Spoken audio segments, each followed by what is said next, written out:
महत्वपूर्ण है। पहला क्वेश्चन यहाँ पे देख पा रहे हैं आप लोग, क्वेश्चन नंबर 1 कि फ्रांस में किस शासक वंश की स्थापना वियना कांग्रेस के द्वारा की गई थी? तो इसका सही आंसर होगा ऑप्शन नंबर आपका सी यानी बुर्बो वंश। क्वेश्चन नंबर दूसरा है कि सन 1870 में फ्रांस और वर्साई के बीच युद्ध कहाँ हुआ था? तो ये हुआ था ऑप्शन नंबर आपका ए हो जाएगा यानी सीडोन में हुआ था, तो ऑप्शन आपका ए राइट हो जाएगा। क्वेश्चन नंबर तीसरा है कि सोवियत संघ का विघटन किस वर्ष हुआ था? तो इन चारों में हो जाएगा ऑप्शन नंबर आपका ए राइट होगा, 1991 ईस्वी में विघटन हुआ था। क्वेश्चन में चौथा क्वेश्चन है कि हिंद चीन पहुंचने वाला प्रथम व्यापारी कौन था? तो ये था पुर्तगाली था, तो ऑप्शन नंबर आपका सी यहाँ पे राइट हो जाएगा। क्वेश्चन नंबर पांचवा क्वेश्चन की पूर्ण स्वराज की मांग का प्रस्ताव कांग्रेस के किस वार्षिक अधिवेशन में पारित हुआ था? तो ये हुआ था 1929 लाहौर में, तो ऑप्शन नंबर आपका यहाँ पे ए राइट हो जाएगा। बढ़ते अगले क्वेश्चन की तरफ। क्वेश्चन नंबर छठा क्वेश्चन कि प्राचीन काल में किस स्थल मार्ग से एशिया और यूरोप का व्यापार होता था? तो प्राचीन काल में होता था रेशम मार्ग, तो ऑप्शन नंबर आपका यहाँ पे बी राइट हो जाएगा, रेशम मार्ग द्वारा। क्वेश्चन नंबर सातवां क्वेश्चन है कि बर्जुआ वर्ग किसे कहते हैं? तो बर्जुआ वर्ग कहते हैं यहाँ पे हो जाएगा ऑप्शन नंबर सी यानी मध्यम वर्ग को कहते हैं बर्जुआ वर्ग, तो ऑप्शन नंबर आपका यहाँ पे सी राइट हो जाएगा। क्वेश्चन नंबर आठवां कि राष्ट्रपिता के नाम से किसे जाना जाता है? तो इसका सही आंसर होगा ऑप्शन नंबर बी, सबको पता होगा, महात्मा गांधी। उसके बाद क्वेश्चन नंबर नौवां क्वेश्चन कि G8 की स्थापना कब हुई थी? तो G8 की स्थापना होती है 1975 ईस्वी में, तो यहाँ पे हो जाएगा ऑप्शन नंबर आपका ए राइट यानी 1975 ईस्वी में। उसके बाद अगला क्वेश्चन नंबर 10वां देख पा आप लोग कि भारत में पहला छापाखाना किन लोगों ने लगाया था? तो इसका आंसर हो जाएगा ऑप्शन नंबर ए यानी पुर्तगालियों ने लगाया था पहला छापाखाना। उसके बाद क्वेश्चन नंबर 11वां क्वेश्चन है कि किस लोकसभा चुनाव के बाद महिलाओं की भागीदारी 10% से अधिक हो गई है? तो इसका सही आंसर क्या होगा? ऑप्शन नंबर आपका।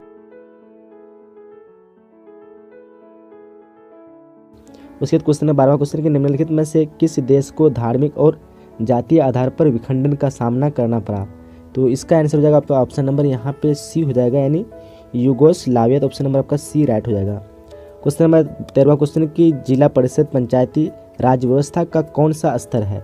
तो इसका कौन सा स्तर होगा आपका? ऑप्शन नंबर यहाँ पे सी हो जाएगा यानी तीसरा स्तर है। कौन सा स्तर है? तीसरा स्तर हो जाएगा। उसके बाद क्वेश्चन में 14वां क्वेश्चन है, देख पा रहे आप लोग कि बिहार में पंचायती राज संस्थाओं में महिलाओं के लिए कितनी सीटें आरक्षित है? तो इसका आंसर हो जाएगा आपका ऑप्शन नंबर यहाँ पे 50% हो जाएगा, लेकिन कहीं कहीं आपका 33% भी दिया रहेगा, तो आप लोग कंफर्म करके बताइए कौन सा ऑप्शन सही हो। तो ऑप्शन नंबर यहाँ पे जब तक ए चलिए। उसके बाद क्वेश्चन 15वां क्वेश्चन देख पाए आप लोग कि लोकतंत्र का प्राण किसे कहा गया है? तो इसका सही आंसर क्या हो जाएगा? ऑप्शन नंबर आपका ए हो जाएगा यानी राजनीतिक दल को कहा गया है।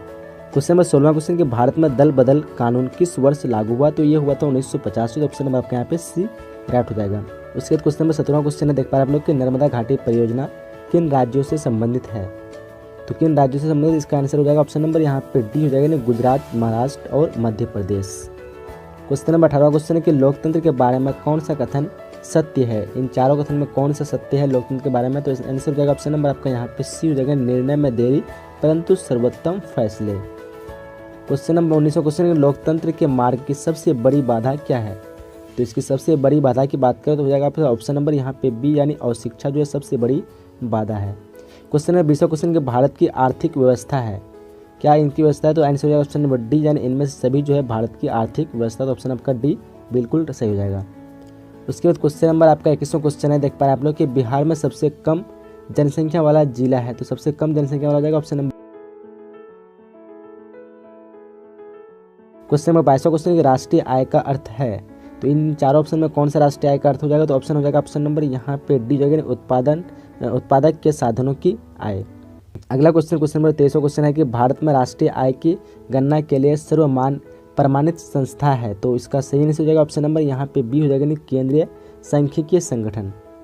उसके बाद क्वेश्चन नंबर 24वां क्वेश्चन है कि 1 रुपये का नोट जारी किया जाता है, तो 4 ऑप्शन है, इन 4 ऑप्शन में कौन सा ऑप्शन सही होगा? तो इसका आंसर आप लोग को कमेंट बताना है कौन सा ऑप्शन सही है, तो जल्दी जल्दी कमेंट में कीजिए अगर आपने इस वीडियो को देखा है तो। उसके बाद क्वेश्चन 25वां क्वेश्चन है कि हमारे देश में किस मुद्रा को वैधानिक मान्यता प्राप्त है? तो किस मुद्रा को वैधानिक मान्यता प्राप्त है? तो आंसर हो जाएगा ऑप्शन नंबर सी यानी पत्र मुद्रा। क्वेश्चन नंबर 26वां क्वेश्चन है कि भारत की वित्तीय राजधानी किस शहर को कहा गया है? तो इसकी वित्तीय राजधानी किस शहर को कहा गया? तो हो जाएगा ऑप्शन नंबर बी यानी मुंबई को भारत की वित्तीय राजधानी कहा गया है। क्वेश्चन नंबर 27वां क्वेश्चन की एक अर्थव्यवस्था की आधार संरचना का निर्माण होता है, तो इसका सही आंसर हो जाएगा ऑप्शन नंबर यहाँ पे डी हो जाएगा, तीनों द्वारा, ऑप्शन आपका डी बिल्कुल सही हो जाएगा। क्वेश्चन नंबर 28वां क्वेश्चन कि वैश्वीकरण के मुख्य अंग कितने हैं? तो इसके मुख्य अंग की बात करें तो हो जाएगा ऑप्शन नंबर 4 या मतलब डी 4 मुख्य अंग इसका। क्वेश्चन नंबर 29वां क्वेश्चन है कि बिहार का कौन सा क्षेत्र बाढ़ से प्रभावित है? तो सबको पता होगा ऑप्शन नंबर इसका क्या हो जाएगा, डी हो जाएगा, यानी उत्तरी बिहार जो सबसे अधिक प्रभावित है। तो ऑप्शन डी आपका बिल्कुल सही जाएगा। उसके बाद क्वेश्चन नंबर 31वां क्वेश्चन है कि ऊर्जा का मुख्य स्रोत क्या है। तो इसका मुख्य स्रोत हो जाएगा ऑप्शन नंबर यहाँ पे बी, यानी पेट्रोलियम जो है ऊर्जा का मुख्य स्रोत है। क्वेश्चन नंबर 32वां क्वेश्चन देख पा रहे हैं, कौन भारत का सबसे बड़ा लौह उत्पादक राज्य है। इन चारों राज्यों में सही ऑप्शन हो जाएगा ऑप्शन नंबर आपका यहाँ पे ए हो जाएगा, कर्नाटक जो सबसे अधिक लोहा उत्पादन करता है। तो ऑप्शन नंबर आपका ए यहाँ पे बिल्कुल सही हो जाएगा। अब उसके क्वेश्चन नंबर 33वां क्वेश्चन है कि दूध उत्पादन से संबंधित ऑपरेशन फ्लड 2 नामक योजना कब प्रारंभ की गई। तो इन 4 ऑप्शन में सही आंसर हो जाएगा ऑप्शन नंबर यहाँ पे सी हो जाएगा, 1981 को। ऑप्शन सी यहाँ पे सही हुआ। उसके बाद क्वेश्चन नंबर 34वां क्वेश्चन देख पा रहे हैं आप लोग कि निम्न में कौन रोपण फसल नहीं है। इन चारों में रोपण फसल की बात करें तो हो जाएगा गेहूँ, यानी गेहूँ ए नंबर सही हो जाएगा। गेहूँ जो है रोपण फसल नहीं है, बाकी इन तीनों को रोपा जा सकता है। तो ऑप्शन नंबर आपका ए यहाँ पे सही हो जाएगा। क्वेश्चन नंबर 35वां क्वेश्चन है कि चीनी उत्पादन में कौन राज्य भारत में सबसे आगे आता है। तो चीनी उत्पादन में पता होगा ऑप्शन नंबर यहाँ पे बी हो जाएगा, यानी उत्तर प्रदेश जो है सबसे अभी आगे में आता है। तो ऑप्शन नंबर आपका बी 35 का सही हो जाएगा। लेकिन पहले जो था महाराष्ट्र था, अब जो है उत्तर प्रदेश हो गया। तो ऑप्शन नंबर आपका बी राइट हो जाएगा। क्वेश्चन नंबर 36वां क्वेश्चन है कि भारत में रेल मार्ग का शुभारंभ कब किया गया था। तो सबको पता होगा 1853 में। तो ऑप्शन नंबर आपका यहाँ पे ए राइट हो जाएगा। 36 का क्या होगा, ऑप्शन नंबर ए राइट होगा। उसके बाद क्वेश्चन नंबर 37वां क्वेश्चन देख पा रहे हैं आप लोग कि निम्नलिखित में से किसे बाढ़ से सबसे अधिक हानि होती है। तो हानि तो लगभग सबको होती है, लेकिन सबसे अधिक पूछा तो हो जाएगा ऑप्शन नंबर ए, यानी फसलों को सबसे अधिक हानि होती है। बाकी पशु भवन ये सबको तो बचा सकते हैं, लेकिन फसल को नहीं। तो ऑप्शन नंबर आपका ए राइट हो जाएगा। उसके बाद क्वेश्चन नंबर 38वां क्वेश्चन देख पा रहे हैं आप लोग कि संजय गांधी जैविक उद्यान किस नगर में स्थित है। तो इसका सही आंसर होगा ऑप्शन नंबर डी, यानी पटना। अब उसके बाद क्वेश्चन नंबर 39वां क्वेश्चन है कि बिहार की पहली रेलवे लाइन कौन थी। तो इसका सही आंसर होगा ऑप्शन नंबर बी, यानी ईस्ट इंडिया रेल मार्ग जो थी बिहार की सबसे पहली रेल लाइन थी। उसके बाद क्वेश्चन नंबर 40वां क्वेश्चन देख पा रहे हैं आप लोग कि मानव शरीर के आग से जलने की स्थिति में जले हुए स्थान पर क्या करना चाहिए। तो वो क्या करना चाहिए, ठंडा पानी डालना चाहिए। तो ऑप्शन नंबर अपने यहाँ पे ए बिल्कुल सही हो जाएगा। तो यही तक सब्जेक्टिव क्वेश्चन जो कि सोशल साइंस क्लास 10वीं के लिए है। काफ़ी लोग कमेंट कर रहे थे सब्जेक्टिव क्वेश्चन के बारे में, जिसके कारण मैं ये वीडियो आपको बना रहा हूँ, जो कि आपके लिए काफ़ी महत्वपूर्ण होगा। और इसमें बता दूँ कोई इसमें समय कम होने के कारण मैं इसका आंसर आपको नहीं दे पा रहा हूँ। तो इसका आंसर आप लोग को खुद अपने से ढूंढ लेना है, क्योंकि समय कम है। तो इसलिए मैं इसको सबका आपको क्वेश्चन बता देता हूँ, कौन कौन से क्वेश्चन जो कि इंपॉर्टेंट क्वेश्चन है। और इसमें जितने भी क्वेश्चन मैं कवर किया हूँ, ये काफ़ी वीवीआई क्वेश्चन है जो आपके एग्जाम में टच हो सकते हैं। तो आप लोग पूरी तरह ध्यान से इस क्वेश्चन को देखिए और इसका आंसर आप लोग खुद अपने से बनाइए। तो सबसे पहले हम आपको एक चीज़ बताते हैं, हिस्ट्री में जो टोटल जो है 5 2 मार्क्स के क्वेश्चन पूछाएंगे, जिसमें से आपको 3 का जवाब ही देना है, 2 को नहीं देना है, जो भी अच्छा आपको लगता है। तो चलिए हम शुरू करते हैं। पहला क्वेश्चन आपको है, आपके पास देख पा रहे हैं कि यूरोप में राष्ट्रवाद को फैलाने में नेपोलियन बोनापार्ट किस तरह सहायक हुआ, इसके बारे में आपको लिखना है। उसके बाद क्वेश्चन नंबर दूसरा है कि समाजवाद तथा साम्यवाद से आप क्या समझते हैं। इन दोनों में आपको अंतर बताना थोड़ा सा, कि समाजवाद किसको कहेंगे और साम्यवाद किसको कहेंगे। क्वेश्चन नंबर तीसरा है कि हीची मिन्ह मार्ग क्या है। हीची मिन्ह मार्ग जो था इसके बारे में थोड़ा सा आपको डेफिनेशन बताना, ये क्या थे। क्वेश्चन नंबर चौथा क्वेश्चन है कि साइमन कमीशन क्या था, इसे वापस जाओ के नारे क्यों लगाए। साइमन कमीशन जो था उसके बारे में लिखना है, और उसको वापस जो जाने के लिए कहा वो नारे क्यों लगाया था, थोड़ा इसके बारे में भी आपको बता देना है। उसके बाद क्वेश्चन नंबर 5वां क्वेश्चन है कि कुटीर उद्योग का महत्व क्या है, संक्षेप में लिखना है। तो ये टोटल 5 क्वेश्चन थे जो कि आपके लिए काफ़ी इंपॉर्टेंट है, और इसमें से आपको 3 ही का आंसर देना था। अब उसके बाद आप लोग लॉन्ग क्वेश्चन देखिए, जो कि आपका 4 मार्क्स का पूछा जाएगा, जिसमें से आपको 2 क्वेश्चन दिया जाएगा और इसका एक आंसर आपको एक ही का आंसर देना है 4 मार्क्स का। तो पहला आपका यहाँ पे क्वेश्चन देख पा रहे हैं कि शहरी जीवन में किस प्रकार के सामाजिक बदलाव आए। यह क्वेश्चन आपका वीवीआई क्वेश्चन है। उसके बाद क्वेश्चन नंबर 7वां क्वेश्चन है कि मुद्रण क्रांति ने आधुनिक विश्व को कैसे प्रभावित किया। तो ये दोनों क्वेश्चन जो कि आपके 4 मार्क्स के आएंगे, और इन दोनों क्वेश्चन को आपको याद रख लेना है, जिसमें से कोई भी एक आंसर दे सकते हैं। अब बढ़ते हैं हम लोग राजनीतिक विज्ञान में। राजनीतिक विज्ञान में क्या पूछाएंगे, तो राजनीतिक विज्ञान में जो रहेगा आपका यहाँ पे 3 क्वेश्चन रहेगा। इन तीनों में से आपको 2 का आंसर देना है, जो कि क्वेश्चन यहाँ पे देख पा रहे हैं आप लोग कि सामाजिक भेदभाव एवं विविधता की उत्पत्ति कैसे उत्पन्न होती है, इसके बारे में आपको लिखना है। क्वेश्चन नंबर 9वां है कि सूचना के अधिकार आंदोलन के मुख्य उद्देश्य क्या थे, इसको भी आपको याद रख लेना है।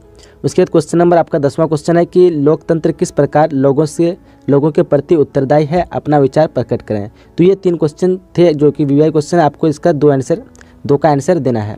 अब अगला क्वेश्चन जो कि इसका मतलब लॉन्ग टाइप के किस तरह क्वेश्चन पूछेंगे, तो इसमें भी आपको 2 क्वेश्चन लॉन्ग टाइप में पूछेंगे, एक एक्स्ट्रा रहेगा, आपको 2 में से एक ही बनाना है। तो यहाँ पे क्वेश्चन देख पा रहे लॉन्ग टाइप में, राजनीतिक दलों का राष्ट्रीय विकास में क्या योगदान है।